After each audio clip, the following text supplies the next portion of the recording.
Mes très chers compatriotes, en ce moment difficile où le monde fait face à un défi existentiel, nous devons redoubler d'efforts, de solidarité et de vigilance, d'autant plus que l'état de délabrement avancé de notre pays, l'insécurité à l'Est, l'absence de leadership au sommet de l'État et la faillite de nos institutions accentuent les difficultés que nous avons à faire face à la menace du Covid-19. Je tiens à remercier toutes celles et tous ceux qui s'investissent en première ligne afin de compenser le rôle que l'État devrait jouer. Je pense ainsi au personnel de santé mobilisé dans la riposte qui souffre d'un manque cruel de moyens pour accomplir leur mission, aux mouvements citoyens qui prennent à bras-le-corps leur rôle de proximité, aux associations locales et internationales sans lesquelles beaucoup de nos compatriotes seraient dans une plus grande précarité, à la communauté internationale pour sa solidarité, enfin aux femmes et aux hommes de foi pour leurs prières et leurs intercessions. Je présente mes condoléances les plus attristées aux familles endeuillées par cette pandémie. Il est impérieux que l'équipe de riposte soit renforcée pour améliorer la prise en charge des malades. Mes très chers compatriotes, le Covid-19 tue et la meilleure protection que nous avons, c'est l'application de mesures barrières édictées par l'OMS. Portez des masques, sinon protégez-vous à l'aide d'un foulard, un morceau de tissu ou un autre moyen pratique. Dans cet élan, j'en appelle au génie créateur des Congolais pour la fabrication locale des masques, la production de gel hydroalcoolique et autres outils de protection. Je remercie ceux qui ont répondu favorablement à la campagne de solidarité nationale que j'ai lancée à travers Caritas Congo. J'en appelle particulièrement à nos sœurs et frères de la diaspora de répondre massivement à cet appel. Le pays a besoin de vous. J'ai saisi par ailleurs cette occasion pour communiquer les numéros Airtel Money de Caritas Congo, 0102.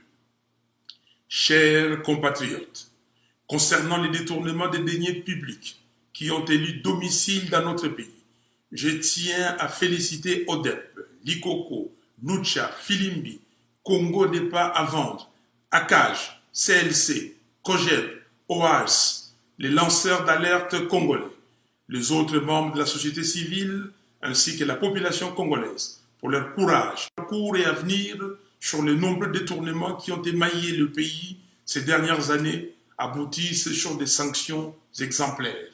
À cet effet, un audit digne de ce nom doit être effectué à la CENI pour que M. Nanga et M. Basengezi, entre autres, s'expliquent sur l'utilisation de près d'1 milliard de dollars dépensés pour les élections de 2018.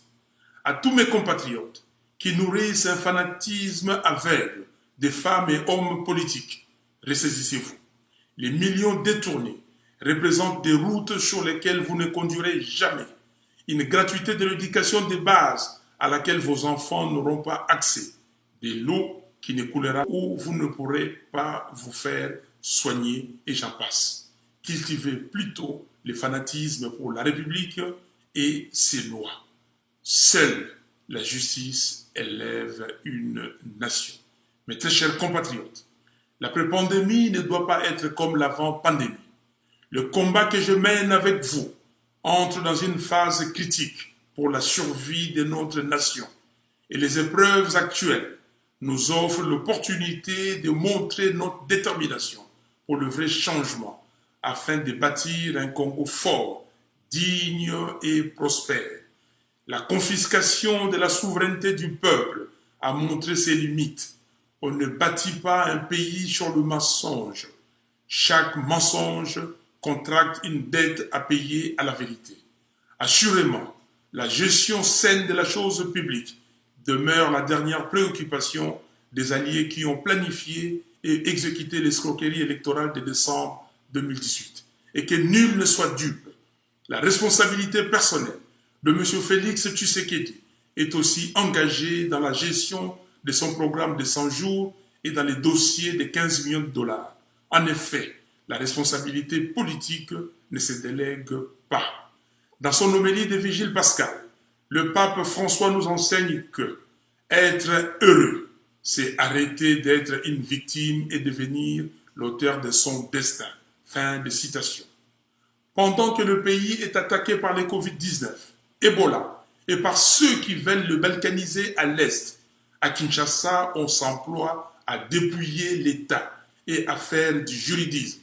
Il s'agit là d'un comportement irresponsable, insouciant et qui témoigne d'un grave manque de sérieux.